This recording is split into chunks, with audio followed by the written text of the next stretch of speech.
All right, let's get going. So on this channel, you talk a lot about generational trauma, repressed emotions, the consequences of emotional dysregulation in the people that you've worked with. So this includes people who suffer from addiction, and have other, issues like that. But through our conversations, what I've been struck by is how common this experience is. I would guess that most of us see situations at work or in our day-to-day life which illustrate the same ideas that you talk about. And so, what I want to do today is talk about how we can apply this understanding to other environments. And I'm specifically thinking about the workplace. How can we do, what can we understand about what's going on, especially when it comes to conflict, when you're having disagreements with people at work, what's really happening there. And I think it's interesting. It's an interesting topic to me because I feel that corporations, big companies, and I think this is also true probably for medium, small businesses, any kind of business, we're not really good at training or teaching people when it comes to things like emotions and feelings. Corporations are much better at explaining, things that are very factual, very dry, very, kind of intellectual. And so the typical way that a company might train employees is if you have a disagreement or a conflict, here's the step-by-step way of resolving it. First you talk about what are our goals? What are we trying to get done? Can we get aligned that this is like we're all trying to do this thing? Then you might talk about the facts. What is the reality of the situation or our assumptions. This has to be true. This other thing. Like there's some very like I would say kind of like more dry, clinical. If you just understood all of these things, we would rational people would come to the same conclusion. This is especially true in tech, where you have a lot of engineers or any kind of, workplace where you have a lot of rational STEM engineers, very logical thinkers, very rational people. And so there is an assumption that, hey, if we're just rational, if we just all agree on the facts, then we will all come to the same conclusion. And obviously, this is not true. So this is something that for the people who are especially engineers or people who are very rational in the audience, there are a lot of things that go into decisions, and I would put forward that a lot of the conflicts in the workplace are due to emotions. They're due to something else that's happening deep inside that people may not fully appreciate or recognize. And so I wanted to talk about that today a little bit, maybe give some examples of what might happen, in a workplace conflict, and then have you reflect on, oh, okay, this is a good example of X, or things that you might want to do in that situation. Does that sound okay Okay. to you? Okay. Yeah, I already have a few ideas floating in my head. Go ahead. All right. So I think what happens oftentimes is that different people within a company might have a disagreement about something. And there are a number of situations where that might occur. I'm sure, people can imagine their own from examples that they've experienced. But it could be things like, what should we be doing? Or maybe more common for conflict would be, hey, something didn't go well. Why didn't it go well? And it's often the case or at least sometimes is the case that people start finger pointing.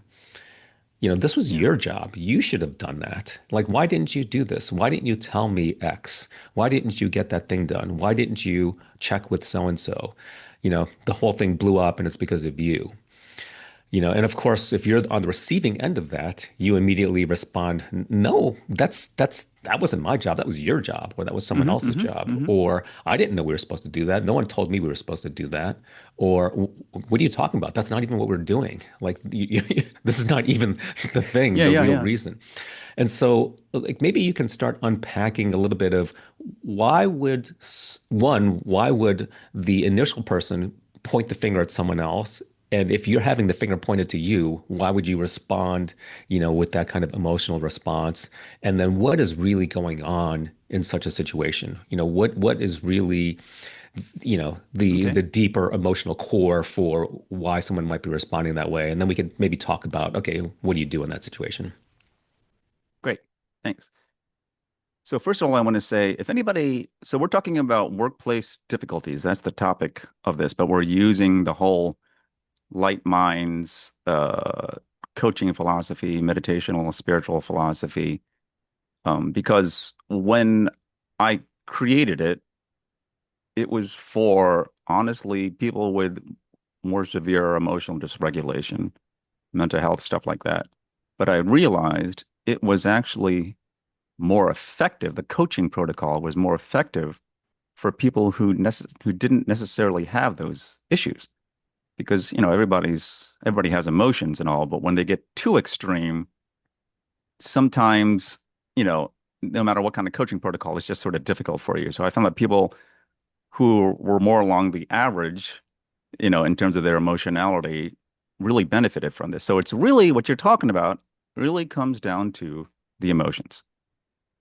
I always say is it's perfectly fine to have any kind of thought, really, because what makes it control you or makes that thought come out of your mouth is the intensity of the emotion. And so that's why this work is simply all about de-escalating the emotions. And so if you're the person who feels like they want to accuse and say that it's your job and stuff like that, and you might say it in a way that's sort of blunt and even accusatory, it's usually because there's an emotion inside, and maybe you might even think you shouldn't have said it that way. Or the person who's listening, you might take it personally, again, because of the emotion. So if either side, one side or the other, or both, their emotions were de-escalated enough, not totally gone, obviously, but de-escalated enough that they can see their thoughts and control what's coming out of their mouth. That's the key. Yeah. And so, can you talk then a little bit more about, okay, the root of those emotions? Like, where's that coming from? So, so I would say, like you said, in the corporate world, it's usually very intellectual in terms of resolving conflict. If you just understand my point of view and we can get on the same page with what we're trying to do, if that works, fine. You know, I, that's perfectly fine. It's when it becomes a recurring problem that you really can't stop thinking negative in a meeting. You really can't stop blurting out something that maybe you could have put better, or you can't stop taking things personally when they happen, and then something comes out of your mouth. That tells me that the emotions are at play here. Because even when somebody gives you an intellectual answer, just look at it like this, and it doesn't work, and they keep on doing it, and they even say, "Yeah, yeah, yeah, I know, I know, I know." But over time, months, weeks, it's still the same thing. Instead, that tells me there's an emotion underneath that needs to be resolved. Okay, what would be some examples of emotions? Like, why would someone in that situation have an emotion? Like, is it anxiety? Is it fear? Is it, whatever it is? Like, maybe you can explain that a little bit more. Like, from my experience, people sometimes don't feel they're being respected, or they feel like this is their job, and they're anxious that if someone does their job, they're going to lose their job. Those sorts of things. Maybe you can unpack some of the core emotions that might be at play Yeah. here.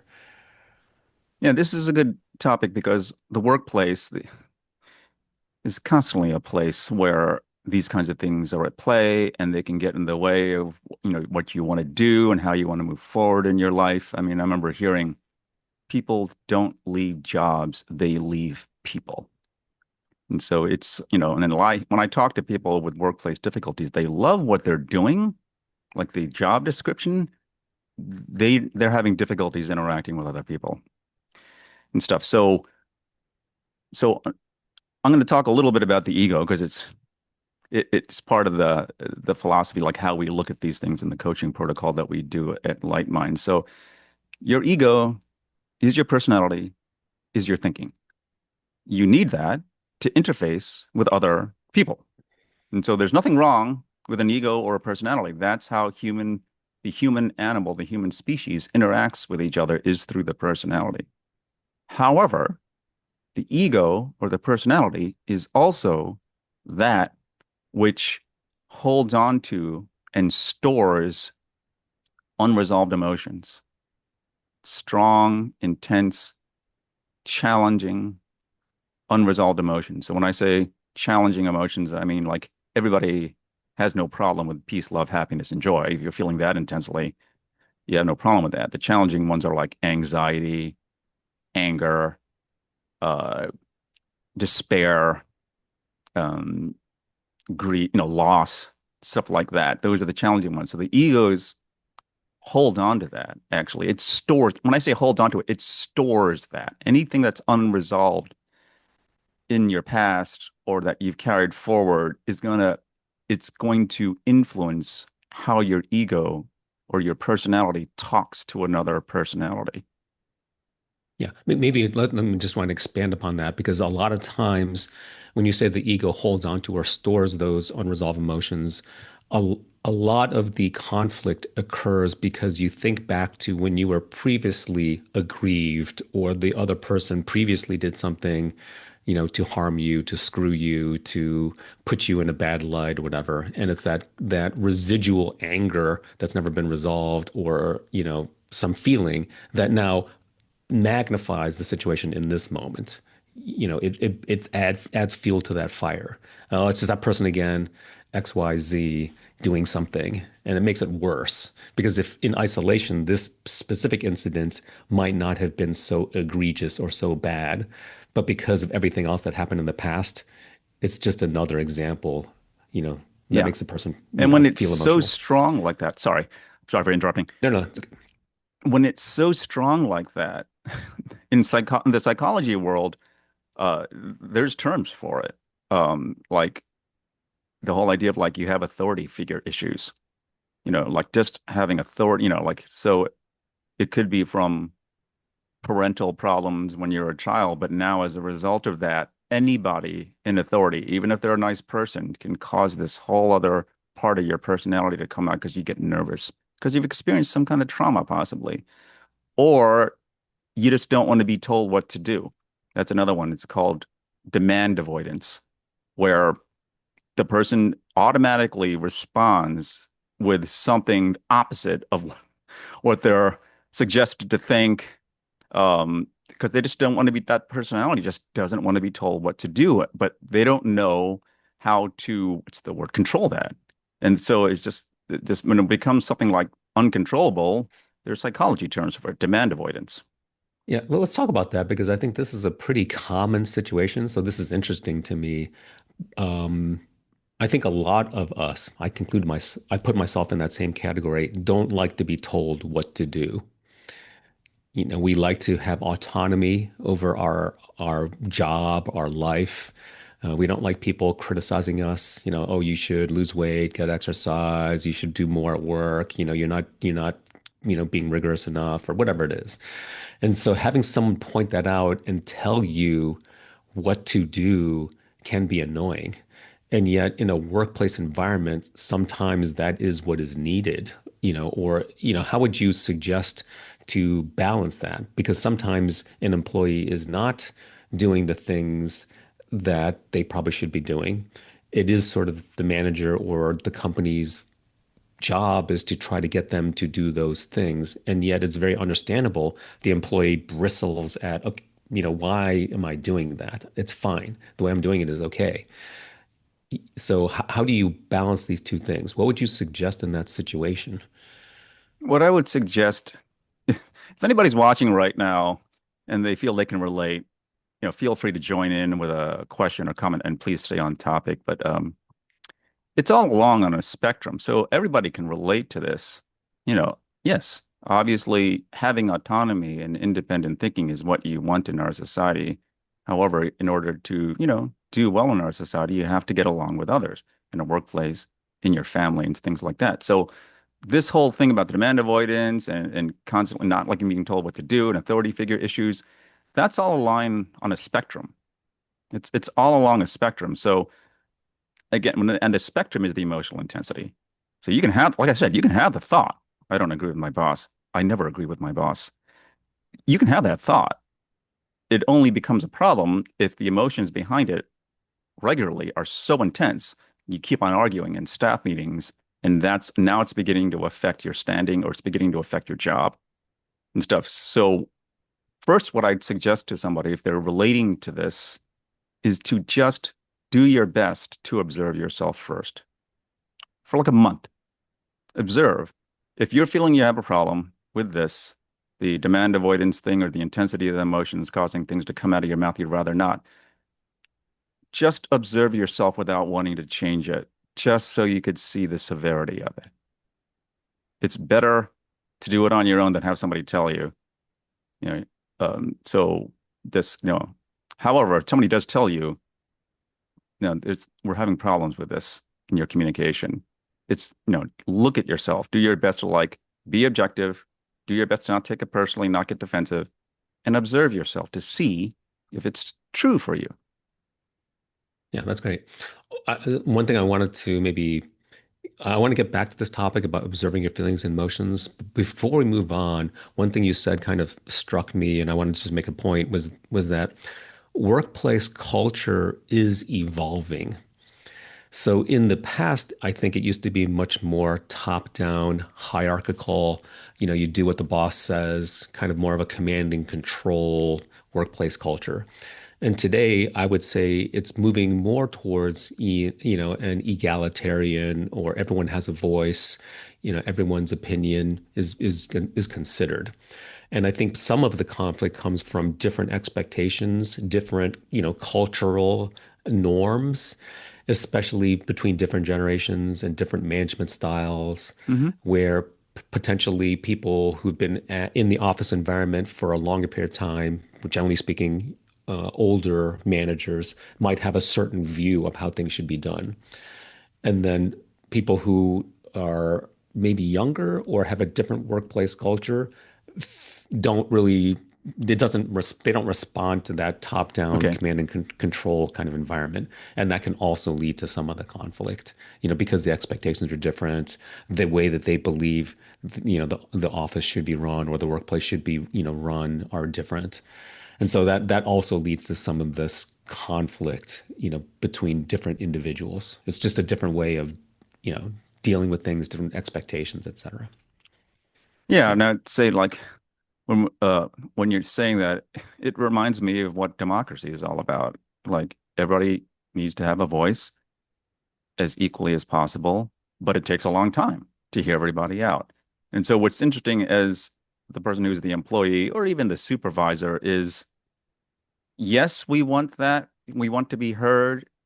But yet, like when it, sometimes when things need to move forward, you also want a leader to just step in and just move the project forward. But so we want both. We want to be heard, but we want somebody to take over when they need to take over as well and stuff. And sometimes we don't even realize that. You don't realize like, okay, you're asking for this, but then you get frustrated when the whole thing gets bogged down.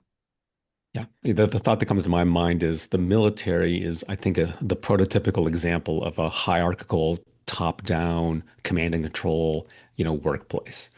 And so, for those of you who have seen Crimson Tide, Gene Hackman's character, has a great line. He says, "We're here to preserve democracy, not practice it." And so a lot of, like, in the military, like some workplaces, it's like the boss says something, you do it, and that is the way that certain office or workplace environments, work. But in others, it's not like that. And therefore, understanding this is the situation, this is the environment, these are the expectations. And as I said, this is evolving. Therefore, this is not a static thing. As norms change, workplaces are trying to adapt, and it takes time. Yeah. Companies are not fast moving here. Okay. I wanted So to mind if I then, say something? sure, go I'm ahead. sorry. Um, so I feel that the American workplace, the corporate workplace, understandably doesn't really put enough attention on the power of the emotions to affect somebody's behavior and motivate them. Why? Because in the end, the goal of the corporation or the business is to make a profit, is to stay alive and grow by making a profit. So what are we dealing with there? We're dealing with money, basically. And so when you're dealing with a corporation and large sums of money, honestly, even though, you know, I'm an emotional person, I would not want to see the head CEO or the people in charge getting too emotional and out of control with their emotions to the point where they're taking things too personally, because now they're in charge of making major decisions that they may make totally emotionally because they're taking something personally that may not be the best for the company. So you want to see some control over the emotions there, and that's why, in a way, the corporate American workplace doesn't value that as much. And I can understand that. Like if I went into my bank and saw that everyone there is acting way too emotional and taking things personally, I might consider take my money out because like, what kind of decisions are they making and stuff. However, that's the top. We have to supervise everybody underneath that. And the lower you go, I think the more you have people that, just aren't as adept at controlling or de-escalating their emotions for themselves. Yeah, but and this is also interesting because even though you understand, like maybe as a shareholder or as a disinterested observer, this is what the company needs to do. The reality is within that company is comprised of employees, and employees do have feelings. And if you feel the company is not doing the right thing or is not meeting your needs, it is understandable and very natural that you feel dissatisfied, frustrated, etc. Because the company has some competing goals to maybe what you want. And I think right now, especially in times of economic uncertainty, people are concerned about their jobs. They're concerned about, what's going to happen. And companies understandably they're also concerned about their, existence and their profitability. So they are trying to cut costs. They're trying to be more efficient. They're trying to squeeze more out of every employee. That's just capitalism. That's just, the Yeah. way companies work. And sometimes these things will be in conflict. Yeah. So it goes along with that idea. Is your company a business first and foremost, or is your company the people that comprise it Hmm. first and foremost? I feel that if everyone learned to take responsibility for their own feelings, it doesn't matter what philosophy you take around it.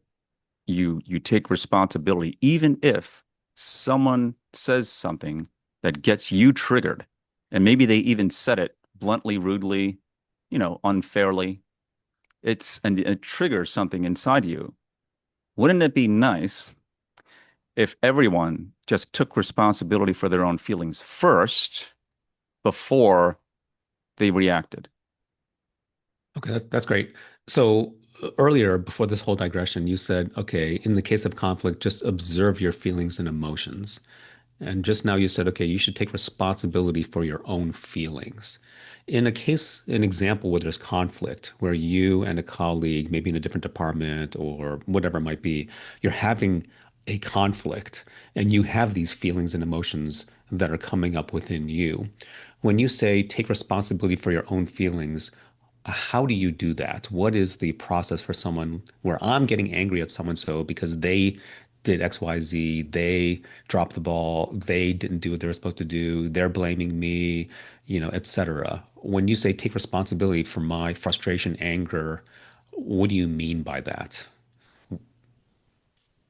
Okay, so you can do things like take a walk, do breathing exercises, go back to your office and meditate a little bit. No, something to calm down, which is fine, and I do suggest that.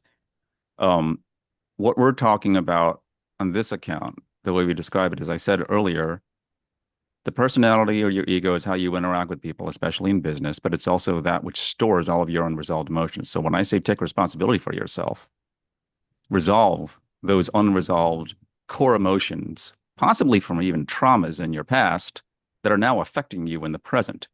The problem is most people don't know how to do that. They don't know how to resolve this stuff.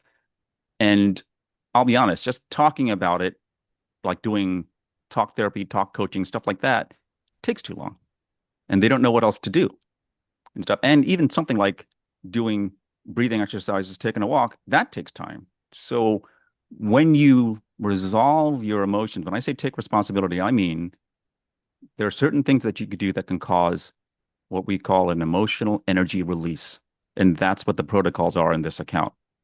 Within usually what people report to me is within the time frame of the meditation, the guided meditation that I do with them, that's all about this emotional energy release. They report the emotions resolved or greatly reduced to like 90%. And then I check back with them a week, 2 weeks, a month later, and it's still resolved. It's still de-escalated within them. And it's done quickly and it's abiding. And so that's what I mean by resolve the emotions. Most people, the great majority of the population, do not know how to do this. In other terms, this has been called a somatic energy release. And so the coaching protocols that we've developed here do something like that. And so the effect is when I say take advantage, take responsibility for your own feelings. Now, when you go back to a staff meeting and that same person that annoys you, could be your boss even, says that thing, when you've done this work and when you take responsibility for your feelings by doing the emotional energy release work, what people report is, I don't feel anything inside. Or it's like 5% of what it used to be, where before it would trigger me to no end to the point where I would just want to start yelling or something like that. But now I almost feel nothing. And sometimes people say, it's sort of odd. Like my body's not reacting the same way. I'm just sitting there peacefully. Yes, that's what we mean by take responsibility for your own feelings. Okay, so to make sure that we're all on the same page, when someone is feeling this frustration or some of these emotions, there's a reason for them to feel that way. They have anxiety about losing their job or being blamed for dropping the ball or not meeting a deadline or, causing something, bad to happen, or they're frustrated for not being recognized for their effort. They're not being valued. They're not being, their needs are not being met in some way. They're not being validated. And therefore, it's coming out in these conflicts, but really, the source of the conflict or that argument or disagreement is because they have this feeling, and then it's coming out in this way when they interact with other people. Is that right? And so you're saying if they were able to resolve their own feelings or emotions, that anxiety, Yes. that frustration, etc., then they wouldn't be arguing with other people, and this conflict would be much lower in intensity. Yes. So, one of the common unresolved emotions is low self-esteem. Creates that whole feeling of I'm not enough. Then you get mad at your boss because, oh, getting the same message, I'm not enough. So, my mother was a problem. Now my boss is a problem because it's unfair. They're giving me the message that I'm not enough. Low self-esteem, right? And so what I've learned to tell people is when you feel that kind of anxiety because you feel the low self-esteem coming up, learn to say to yourself this, good, I needed to see that. I need to see that there's possibly something inside here that needs to be resolved. Now, all this being said, you also know that, people have on the spectrum mental health stuff that they've inherited from their parents. And so I wouldn't just suggest doing this coaching protocol and this somatic emotional energy release work as the only thing that you do. If you need, because say you have ADHD, Asperger's or level one autism, or a combination of both, which can easily lead to PTSD, but you're functional. You're able to work in the workplace, hold down a job, pay your bills, stuff like that. But you can sense that the emotions are just too volcanic in there sometimes. You could lose your job because your emotions get out of control and you know that you have these genetically inherited neurophysiological conditions, get the proper professional help too, possibly a medication assessment. At least if you know or you suspect that you're ADHD or something like that, that has certain kinds of features, do the research, look it up, maybe get an assessment as well, because that's part of the foundation of emotional regulation is understanding and managing the way your brain was created. Okay, I think that's great. Maybe we get back to that, but one of the things you said also made me think. You're talking about low self-esteem, and I just want to be devil's advocate here. I think most employees in a situation where they're not feeling valued, they're not being recognized for their effort, they're feeling frustration. I think that's because they have an expectation that either their colleagues or certainly their manager should be praising them, should be telling how much they value that individual's contributions, how much they help the team in the project. And this also relates a little bit to the kind of the workplace culture and differences between different people. Some people are not like that. You know, they don't naturally give praise, acknowledge, the contributions of the team. Workplaces, other managers very much are like that. And so if you're expecting that as an employee, that your manager is going to praise you and say all these things about how you're helping, and you need that, and you're not getting it, it's understandable they would feel frustration because they're busting their butt and nobody seems to care. Nobody seems to recognize it. And it makes them feel Well, like, okay, then why should I bother? well, the key word you said there to me is need. They need that from that person. Do you really need that from that person? If that's the case, there's a good term that I heard the other day. It was a little piece of advice. Don't use another human being as a coping skill because you cannot depend upon that person regularly to give you what you need.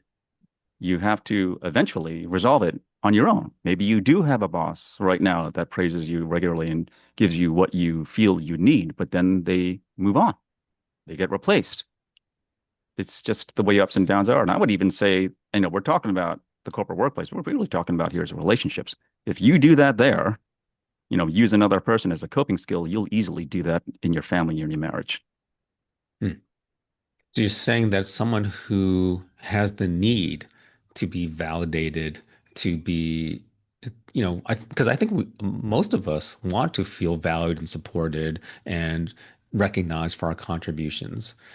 And what you're saying is if you need this external validation, you may be in a situation where you don't get it, and that leads to frustration. Whereas if you don't need the external validation, the external statement, how great you are, what a great job you're doing, how much your contributions are valued, then ultimately you will be more at peace. You will be, Yeah. You you won't won't be have also that. you won't be making decisions emotionally. So, I'll use myself as an example. I was like that, needing my boss to honestly make up for what my parents didn't give me in childhood. This is all subconscious now. Most people, when you say that, oh, I don't bring my parental stuff up at work, but then you watch them and they are. And so for now, that's what I was doing. As a result of that, I was quitting jobs every 6 months for several years to the point where my sister pointed it out. She was like, "What are you doing? Like there's no perfect boss, Mike. What do you want?" And so what I said, everything is on a spectrum, right? And so, yeah, who doesn't need that? It would be nice to have it. But when it gets to the point where you look back and you realize your need is now ruining situations where maybe you could have stayed at that job if you just resolved this need. Maybe it was a good place to work, but now you're not taking, now you lost that place. You need to look back and see this. So this is the tricky thing is that person like that, like me, will say things like that. Well, I need validation. Who doesn't need validation? That's very true. But again, look at yourself on the spectrum. When it gets to the point where you're noticing you're quitting a job every 6 months for 3 years straight, you might want to look at that behavior there and constant and think about the belief system that you have around that it's always somebody else's responsibility. Hmm. And so for people who believe actually it is the manager or the workplace, my employer should be creating this environment. Are you saying that is not a reasonable expectation?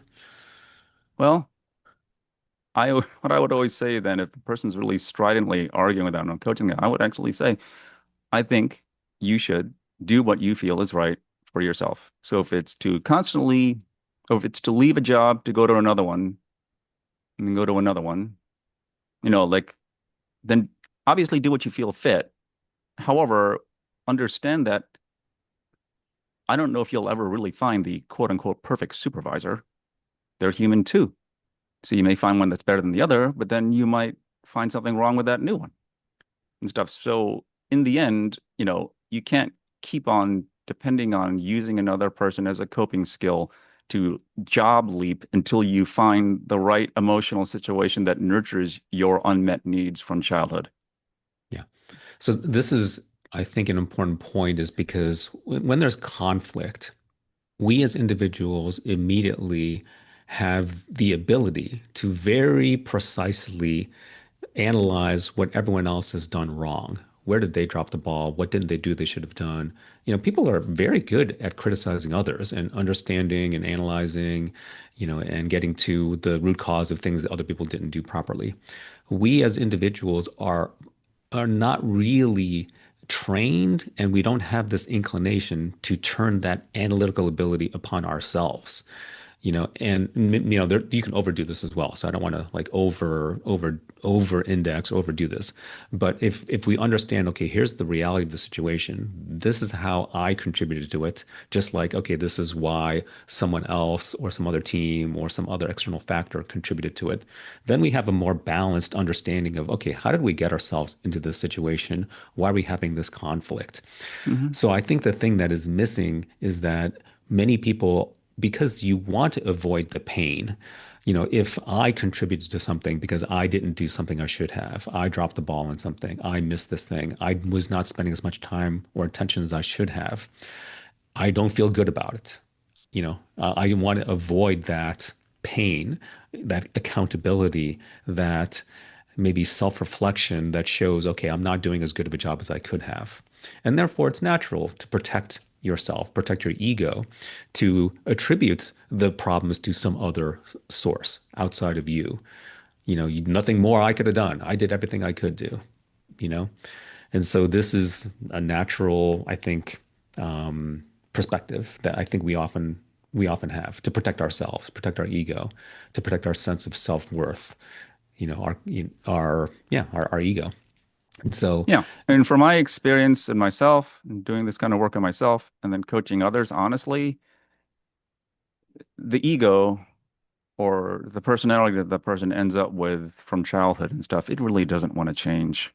It wants everything else to change so it can feel better about itself, not realizing its emotional needs are what's really controlling it and stuff. And so it therefore tries to change everything on the outside. And this kind of behavior of this ego, this overly emotional ego, trying to get its unmet needs met, can get you in and out of relationships, in and out of jobs, and this can last for decades before a person turns around and realizes what has happened. And what what would make a person change or make that person all of a sudden become introspective and turn around is either somebody pointing it out or consequences, like consequences of it. Like there's good jobs there that you left that had a really, you liked this, then this, and now you lost that along with the job and stuff, and you lost another one and another one. Consequences, looking back, is what is the thing that can jar a person into that kind of introspection about themselves. yeah, although many people may not have that introspection and make the connection because they may just attribute the problems they experience to other people. The reason why I left was my manager was a jerk, or that workplace was toxic, or I didn't feel safe, or whatever it might be. And those things might be true, but they also might be contributing to that somehow. And so on this point of, that we as humans don't want change. We like stability. We like, kind of the status quo, and instability causes anxiety. A change might result in a future that is less favorable to me. I could lose my job. I could be demoted. I could have responsibilities taken away. So I'd rather just kind of keep things the way they are. And anything that threatens that is a threat to my existence, to my survival. And so I think this is a little bit of, yeah, it's easy to say to people, you know, hey, change is natural. Change is going to happen. You got to roll with it. Don't get so wrapped up around the axle around this. But it's much harder to do because it's just human nature. It's a survival instinct. It is a survival instinct, but so here's what I found is based on the kinds of relationships you had growing up, all the way until the age of say like 20, 25, really, you got used to a certain kind of environment. You could say, it's sort of like a workplace environment. Your home, your family, your childhood. You get used to that. And nobody really knows how to resolve emotions really well, the great majority of people. So you can easily get traumatized. You can get abused in there. And this is your family, so you get stuck with them. and stuff. So you end up with these belief systems, these subconscious belief systems that now are things like anybody who's an authority over me is going to take advantage of me. They're a jerk and they're just out to get me. Or, uh, you know, love really means like you just take what you can and get out. You just learn this really survivalist kind of mentality and you don't even realize you have it. And then you go into a workplace. And so what I'm saying is that whole system in your head just gets transferred into almost every relationship you're in, including your marriage and your workplace.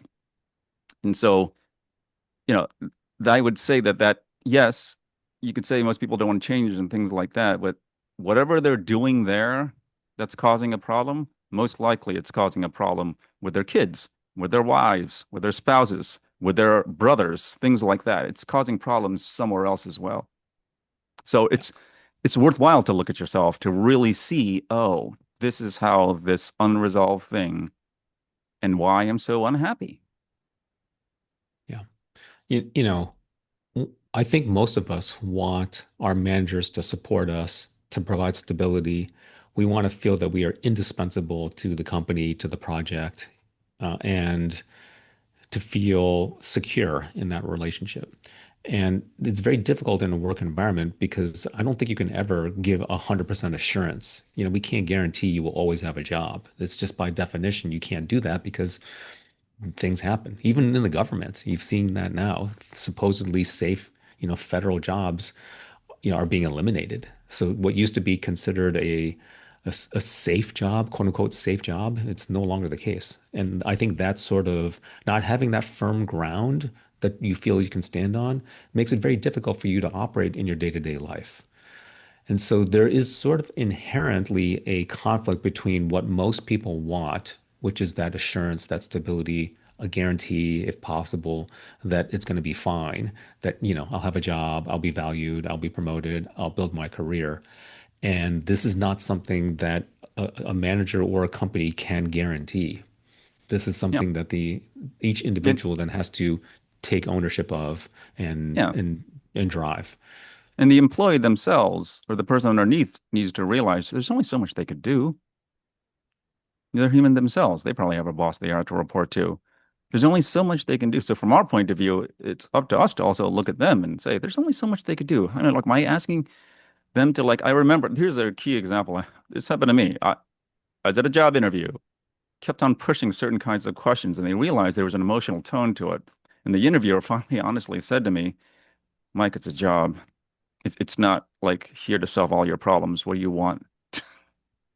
And I were like, see, but this is what sometimes when it goes again, when you're on the spectrum of this thing and it goes to that level where you're being told something like that in an interview, like maybe that's something you need to look at for yourself. Yeah. And getting back to your protocol, when individuals understandably have these anxieties, it does relate to their livelihood, their career, their ability to pay the mortgage, their ability to take care of their family, these sorts of things. It's very understandable why people have these emotions and these feelings. And so how does the protocol help them dissipate the negative or problematic energies? Because in a way, this is what humans need to do to propel themselves forward. We would not have survived as a species if people were like, "Yeah, okay, whatever. So what if I don't, if I can't feed my family? So what if I don't get food and shelter? We do need to do these things. We Yeah. do need to provide, and that sort of emotional energy propels you to action. That's not necessarily a bad thing, right? No, it's not a bad thing. So what I would suggest is to first understand how your body and mind was designed. So there's a little bit of like a chicken and egg thing here in terms of which comes first, meaning don't take things personally. Research as much as you can about the way your body mind was designed, particularly your brain, because this is what's creating your personality and what's causing you to interact and make all these decisions. And so if you were diagnosed with ADHD or autism as a child or something, you know this, or you suspect it, understand what the condition is and what it causes. Now, and don't take it personally. So whenever I hear somebody say, "Oh gosh, you're labeling things again," I don't want to use those labels. Don't you think people are supposed to be? That tells me that whatever you find out about yourself, you're taking it personally. And so I tell people, whatever you find out about your body, do not take it personally. And so the only way I know to not take this thing personally and not identify with it so much is to realize that is actually not your true identity. What this body thinks, acts, and behaves like is not what you are in the end. So once you understand that emotionally, experientially, not just intellectually, you can look at your body objectively and get the care that it needs. Like a car. You understand the kind of car you have, you can take it to the right mechanic. But let me push back on that because as a single parent, as the only person providing for your extended family, you need this job. You need to pay the mortgage. You need to pay your child's college tuition or their, whatever it might be, daycare. So that's not I don't see that being problematic that people have that feeling that they need to provide. So when you say that you are not, you are identifying as something. I'm identifying as the provider for my family, or I'm identifying as, whatever, the mother, the father that takes Yeah, care of their kids. Like that's not a bad thing, right? So it's how not, is but labeling it, like a problematic? it's only problematic when there's a problem. So again, I'll go back to this thing. Everything's on a spectrum. What you just said there is fine. Yeah, what's wrong with needing to provide for my family? Well, if it gets to the point where you come home every night and you're drinking a lot, like I was, Hmm. now this belief of this need, which is true for everyone, is, your body's telling you something. It's telling you in order to do this thing of fitting in and providing and stuff like that, you're doing something that's going against the way this body was designed, thus the addictions. And this is usually, honestly, where people have addictions Hmm. because, they're they have a belief system and that causes them to act not in accordance or according to the instruction manual of their organic vehicle here, and then they go into addictions at night or at work. I was also doing this at work. A lot of screen time. Some people overeat, they stress eat, they drink, they do all these things, and they're functioning though. That's the thing. So sometimes when I work with people, they say, "Well, what's wrong with that?" I'm functioning. What's wrong with that? And I would tell them this, you're not really as functional as you think you are. Because to me, functional means sustainable. If it's not sustainable, then it's not functional. And to me, sustainable means if you think you're so functional and sustainable, you should be able to pass your entire way of life to your child, and they should just repeat it, and you should be okay with that. That's what sustainable means. You can sustain it along generations. So if you think about that and you're realizing, okay, I don't want my kid to be drinking every single night just to handle their job, that's not sustainable, then it's not functional. It's going to Hmm. eventually catch up with you and stuff. So your body's telling you in these little ways. It's interesting how the ego works.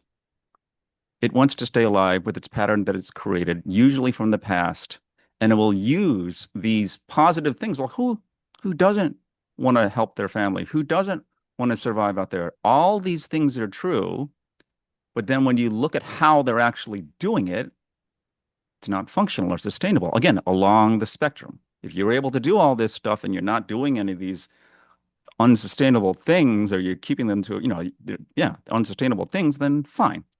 But if you are, then you need to look at that possibly. Hmm. That makes sense. And if we understood each other better, we might have fewer of these conflicts. So that's, I think, part of that process as well, is we tend to think that the other person is wrong or it's something outside of our control. So if, the two steps are we recognize what's happening within us, and in doing so, I think we'll have a little bit more empathy because now that we understand ourselves better, you can understand why the other person, similarly, they're trying to get ahead in their life. They're trying to provide for their family. They're afraid of losing their job. They're afraid of being blamed. You know, we're all in the same boat basically.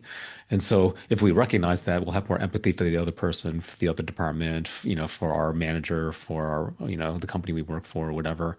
And then we'll see, okay, I understand. That's not what I want, but I understand that's why you need something or you want something. Let's figure out how do we, co-optimize, how do we get everyone's needs met the best we can. So I totally agree with that. And when a person cannot consistently follow that because they're getting too emotional all the time, I would say the only way you can really see that in other people that they have emotions or they have difficulties there is when you resolve your own first. I once heard a spiritual teacher say, all I see walking around are unresolved emotions. Like it's, and so the only way you could see that, in my opinion, not the only way, but the easiest way maybe to see that is when you resolve your emotions, you're generally at peace with yourself. You don't get triggered as much at all, maybe only like 5 to 10% of what you used to. Then you'll be able to see, oh, they have the same problem that I had, this unresolved low self-esteem, this unresolved panic, fear of survival that's causing them to, they're controlling their bodies and going into this consistent panic mode and bringing up all this stuff in the office place. You can only really see that, in my opinion, when you resolve your own. Because if you get triggered too much by these, by that, you're not going to be able to, even if you understand it intellectually, it's still going to control your body. Your emotions will still control you. Hmm. Yeah. I think there is a certain amount of, at least within the tech space and entrepreneurship, um, the anxiety of the fear of the competition is what drives, startups and companies to innovate, to do more. So there is a little bit of that culture, in certain sectors where it is a fear of survival. Tech companies will go out of business if they don't compete, if they don't innovate, if they don't find customers, et cetera. So it is to some extent an existential threat to that company. That is just the way that startups, that's how they roll. That's just how it is. And so you have to be comfortable with that uncertainty. The kind of personality that thrives in a startup environment is different than the kind of person who thrives in a much more conservative, stable environment. And so understanding yourself, where you thrive, how you interact with that uncertainty really can help inform, what workplace, what projects would be better suited for your, personality and your, kind of the way that you live your life. So, Yeah, yeah. well, I strongly feel that you're better able to live with uncertainty in life in general, not just in a workplace, but in a marriage and relationships and stuff, when your baseline of emotions is lower. You're just working off a baseline of emotions that's sort of grounded. But when you have ADHD, autism, or clinical anxiety or something like that, your baseline of emotions now starts here at a higher level. And then when it gets triggered, so when an average person who doesn't have this stuff, they have a baseline of emotions down here, gets triggered, it goes up a little bit, then goes down. If it starts here, then goes up. Now all of a sudden you're having behaviors possibly that are not conducive to helping relationships, not conducive to you thinking straight and stuff. So that's why I do say, like, it's good to understand your mental health. It's good to understand the way your body was designed. I mean, if you don't like the word mental health, fine. Understand that what you genetically inherited and the way your body was designed. And so you can manage it better to survive out there in the workplace. Yeah. And so your protocol and the work you do with people is just helping them kind of reduce that level so they have more headroom. They can handle more of the ups and downs. They don't get triggered. They don't respond as emotionally. Yeah. So it does a few things that maybe people have heard of before. It does somatic energy release, emotional energy release. It also uses like I'll say it, spiritual awakening type principles from non-duality in Buddhism in the coaching philosophy. It's more about like, getting out of your ego, getting out of your mind, seeing the connectedness, the oneness, not just intellectually understanding, but really feeling it. Because many modern therapies realized that spirituality and a person going on that kind of path has therapeutic effects on an ego that's dysregulated. And so many different therapies these days use that. So, and that's what this coaching protocol does. So, in addition to the energetic somatic release, it is also using non-duality, spirituality type thing, non-duality That's not a philosophy, but it's a way to go along the spiritual pathway as non-duality, but it's using it for a coaching therapeutic effect. And then the other part is manage your mental health. You still got to like understand this body and the way it was designed because the physicality of it cannot be denied. It's not just all spiritual. Okay, that's great. All right, before we wrap, anything else you want to touch upon? Any comments you have or anything else you want to address? No, I just want to thank you for bringing up this topic because as I hinted at throughout this, what you can resolve here will affect your life, in other places as well. And so, the way you are in a relationship at work is most likely the way you are in a relationship at home. And so when you get to the core root of it, these unresolved, challenging emotions, low self-esteem, fear, survival, then will help other parts of your life. And then, like as you were saying over and over again, this is all along a spectrum. You're right. Everybody has this. It's only to the point when it begins to be a problem in your life. But when I say a problem, I mean you're starting to do unsustainable things, usually addictions, or you're getting into this pattern of leaving relationships or leaving jobs all the time, and you're not really looking back at yourself and seeing what's going on. And you can end up with a bigger consequence. That's what I tell people is it's best to do this now as early as you can, because as the consequences pile up, one of the emotions that then starts to grow along with it is regret. And it's really painful to see somebody in their 60s regretting all the things that had happened that they wish they did differently because there's nothing you can do to help them. Can't take it back. So you're just watching them suffer through this kind of regret, and that kind of regret piles up. So it's best if you're on this call, if you're listening to this thing and you're thinking, huh, it resonates, I encourage you to follow this through the best you can so you don't end up in that situation of not people who don't look at themselves, blame other people. Then at the age of 60, 70, they look back and seeing what their dysregulated ego has wrought and they regret it. Okay, very good. And All there's right, well, something you can do. yeah. And there's something that we can do here. Just remember that it's all about managing and resolving the emotions in you. Learn the protocols, learn what you can do to do this. And it doesn't take that long.